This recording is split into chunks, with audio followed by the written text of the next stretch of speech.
Okay, let's dive right into this explainer by confronting a pretty fascinating mystery, one that's happening literally right outside your window. For the longest time, we've kind of just assumed the birds in our yards are only reacting to motion, just acting on pure hardwired instinct. But the latest research reveals something much, much more profound. They aren't just passively existing around you, they are actively watching, studying, and, believe it or not, recognizing you as a specific individual. So, do the birds in your yard actually know who you are? Well, today we are definitively answering that question. We're going to explore the hidden, surprisingly complex cognitive world of common backyard birds. We'll unpack the hard science showing how species like crows, jays, and even those tiny little chickadees have filed away highly specific details about you. Honestly, this is going to completely change how you view the wildlife right outside your door, because to them, you are a known main character in their daily lives. All right, let's start with section 1. They are watching you. What's absolutely fascinating here is this concept of anticipatory behavior. Research from places like Cambridge and the Cornell Lab of Ornithology shows that birds aren't just reacting the second you open the front door. Corvids and chickadees actually learn your schedule. They track the patterns of when you appear, what you do, and, most importantly, whether you bring food. They're essentially building a daily working mental model of how their world operates around you. Just think about this number for a second. 12. In one long-term field study, scientists actually documented wild crows anticipating a specific caretaker's arrival up to 12 whole minutes before she even appeared. 12 minutes. They would adjust their positions in the yard and completely change their calling patterns based on predicting her specific arrival, not just reacting to any random person passing by. That is real memory and recognition at work. And you can actually see this play out in real time at home. Just watch what happens when a stranger, say a delivery person or a new neighbor, walks into your yard. The birds pull back, they immediately go quiet, the feeder empties out, and they might wait several minutes before they even think about returning. But when you walk out, if you've been consistent and calm, the birds usually stay put. They keep right on eating. They don't flush. That means you have literally been visually filed away as a safe entity. Now, we know this isn't just them recognizing your scent or the squeak of your screen door. A landmark study published in the Proceedings of the National Academy of Sciences proved it is highly visual. Researchers wore specific masks to act threatening while wearing neutral masks to act safe. The crows consistently identified and avoided the dangerous faces, regardless of the person's clothing or walking style. And even wilder, crows who had never personally seen the threatening researchers started avoiding that face too, just because the local crow population had shared the memory. You are a very specific face in their mental database. Moving right along to section 2, signs of true recognition. A really crucial behavior you want to look out for is what scientists call investigative orientation. Because birds have eyes on the sides of their heads, looking at something directly requires them to physically turn their head to bring one eye forward. That takes a moment of conscious, focused attention. Picture a tiny chickadee stopping its meal to turn its head and focus one eye directly on your face for 2 or 3 seconds. For a prey animal that constantly needs to scan the sky for danger, choosing to lock eyes with you, that is a deeply intentional act of recognition. Then we have subject tracking. If you walk a path across your yard from the door to the garden, a bird that truly knows you won't just fly away in a panic. Instead, a cardinal might turn to face you, or a jay might subtly shift branches just to keep you in its line of sight. They are tracking you because you are a known, meaningful quantity on their mental watch list.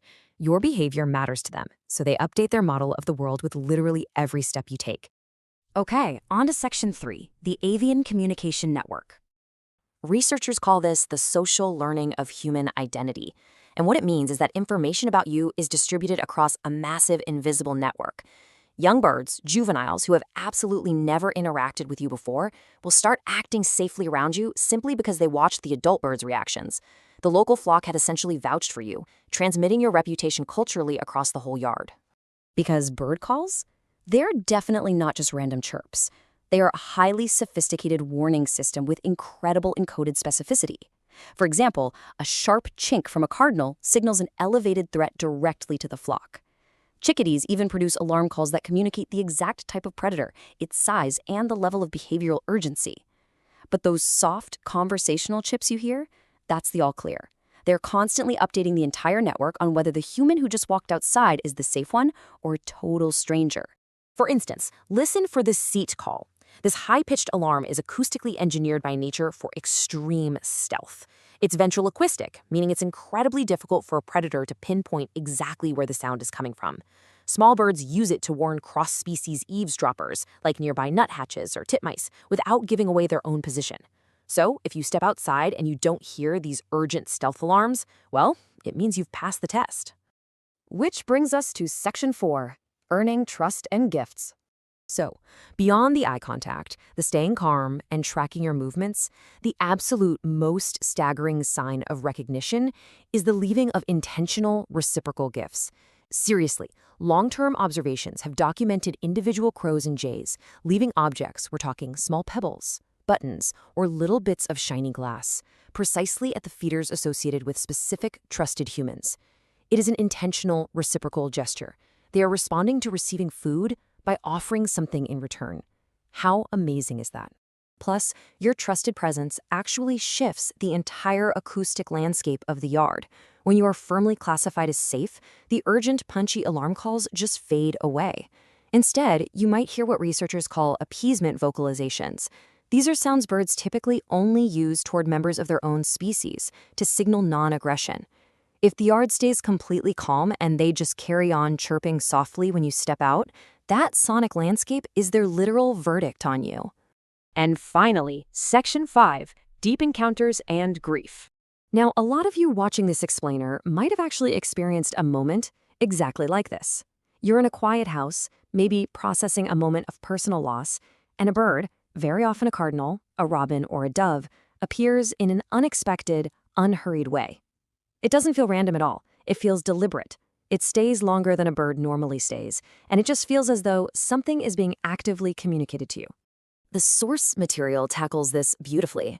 The red cardinal carries immense cultural weight across centuries, from Cherokee traditions right through to modern denominations, acting as a symbol of vitality persisting beyond death.